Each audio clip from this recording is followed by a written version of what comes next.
जय श्री राम। 13वें अध्याय का 25वां श्लोक। अन्ये त्वेव मजानन्तः श्रुत्वान्येभ्य उपासते ते अपि चाति तरन्त्येव मृत्युं श्रुतिपरायणः। अन्ये त्वेव मजानन्तः श्रुत्वान्येभ्य उपासते ते अपि चाति तरन्त्येव मृत्युं श्रुतिपरायणः।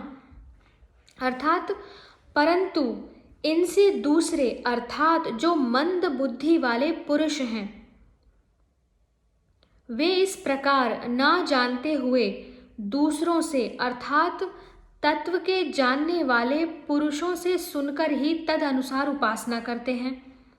और वे श्रवण परायण पुरुष भी मृत्यु रूप संसार सागर को निःसंदेह तर जाते हैं।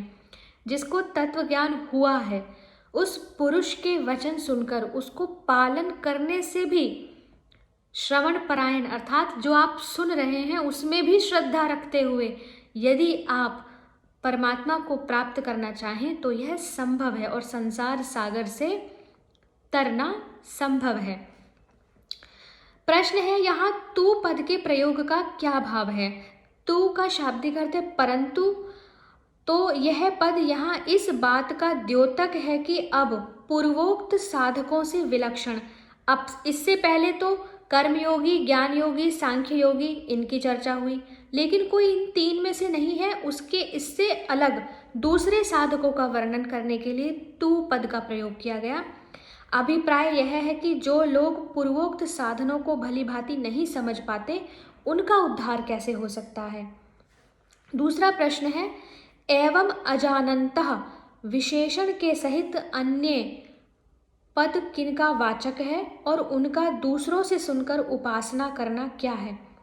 एवं इस प्रकार, अजानन्त जानते नहीं हैं।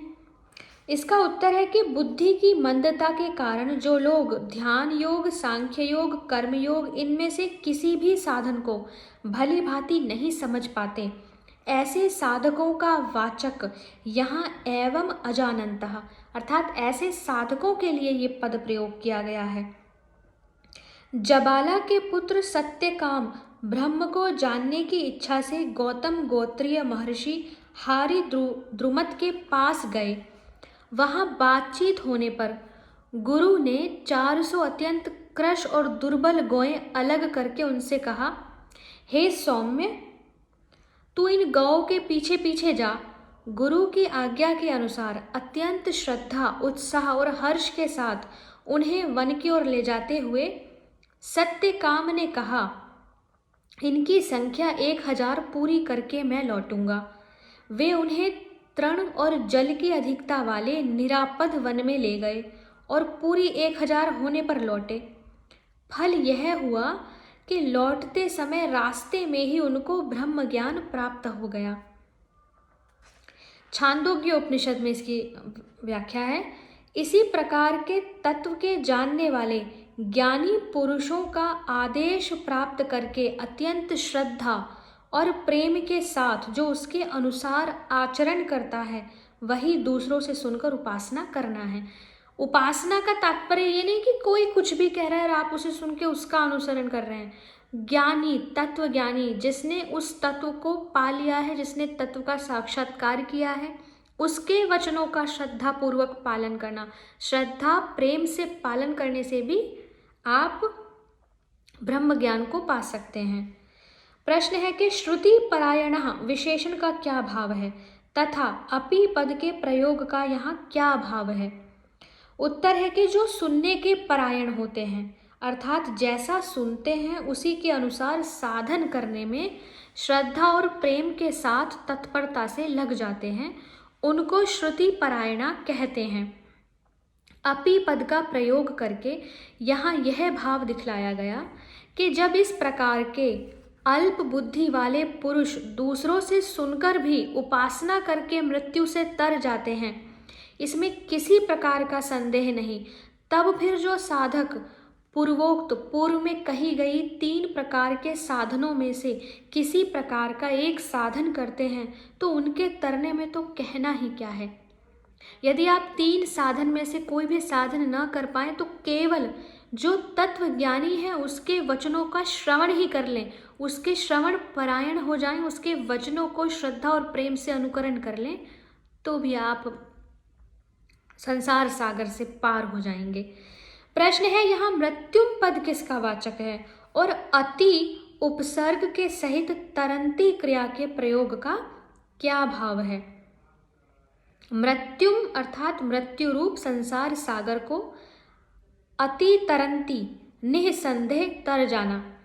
उत्तर है कि यहाँ मृत्युम पद बार बार जन्म मृत्यु रूप संसार का वाचक है और अति उपसर्ग के सहित तरंती अति तरंती क्रिया का प्रयोग करके यह भाव दिखलाया गया है कि उपयुक्त प्रकार से साधन करने वाले पुरुष जन्म मृत्यु रूप दुखमय संसार समुद्र से पार होकर सदा के लिए सच्चिदानंद घन परब्रह्म परमात्मा को प्राप्त हो जाते हैं, फिर उनका पुनर्जन्म नहीं होता।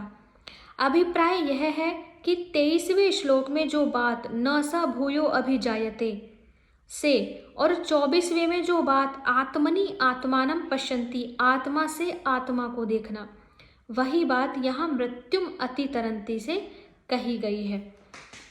इस प्रकार परमात्म संबंधी तत्व ज्ञान के भिन्न भिन्न साधनों का प्रतिपादन करके अब तीसरे श्लोक में जो याद्रक पद से क्षेत्र के स्वभाव को सुनने के लिए कहा था, उसके अनुसार भगवान 2 श्लोकों द्वारा उस क्षेत्र को, क्षेत्र अर्थात शरीर को उत्पत्ति विनाशशील, जिसकी उत्पत्ति होगी और विनाश होगा, बतलाकर उसके स्वभाव का वर्णन करते हुए आत्मा के यथार्थ तत्व को जानने वाले की प्रशंसा करते हैं।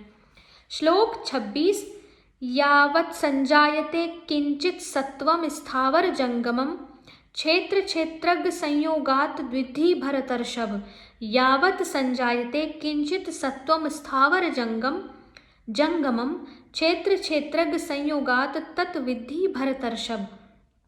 भरतर्षभ अर्थात हे अर्जुन, जितने भी स्थावर और जंगम स्थिर और चलने वाले प्राणी उत्पन्न होते हैं, उन सबको तू क्षेत्र और क्षेत्रज्ञ के संयोग से ही उत्पन्न जान। प्रश्न है यावत, किंचित और स्थावर जंगम, इन तीनों विशेषणों का क्या अभिप्राय है तथा इन 3 विशेषणों से युक्त सत्वम पद किसका वाचक है। सत्वम पद है प्राणी का वाचक। उत्तर है कि यावत और किंचित ये दोनों पद चराचर जीवों की संपूर्णता के बोधक हैं। किंचित अर्थात जितने भी, यावन मात्र, ये संपूर्ण प्राणियों का बोध करा रहे हैं, जीवों का। दैव मनुष्य पशु पक्षी आदि चलने फिरने वाले प्राणियों को जंगम कहते हैं और वृक्ष लता पहाड़ आदि स्थिर रहने वाले प्राणियों को स्थावर कहते हैं। ऐत एव इन तीनों विशेषणों से युक्त सत्वम पद समस्त चराचर प्राणी समुदाय का वाचक है। दूसरा प्रश्न है क्षेत्र और क्षेत्रज्ञ शब्द यहाँ किसके वाचक हैं और इन दोनों का संयोग तथा उससे समस्त प्राणी समुदाय का उत्पन्न होना क्या है। तो उत्तर है कि इस अध्याय के 5वें श्लोक में जिन 24 तत्वों के समुदाय को क्षेत्र का स्वरूप बतलाया, 7वें अध्याय के 4-5वें श्लोकों में जिसको अपरा प्रकृति बताया, वही क्षेत्र है। और उसको जानने वाला 7वें अध्याय के 5वें श्लोक में जिसको परा प्रकृति बताया, परम, वह चेतन तत्व ही क्षेत्रज्ञ है। उसका यानी प्रकृति में स्थित पुरुष का जो प्रकृति से बने हुए भिन्न भिन्न सूक्ष्म और स्थूल शरीरों के साथ संबंध होना है, वही क्षेत्र और क्षेत्रज्ञ का संयोग है। इसके होते ही जो भिन्न भिन्न योनियों द्वारा भिन्न भिन्न आकृतियों में प्राणियों का प्रकट होना है, वही उनका उत्पन्न होना है। श्लोक संख्या 27 से आगे के वीडियो में पढ़ेंगे। हरे कृष्णा।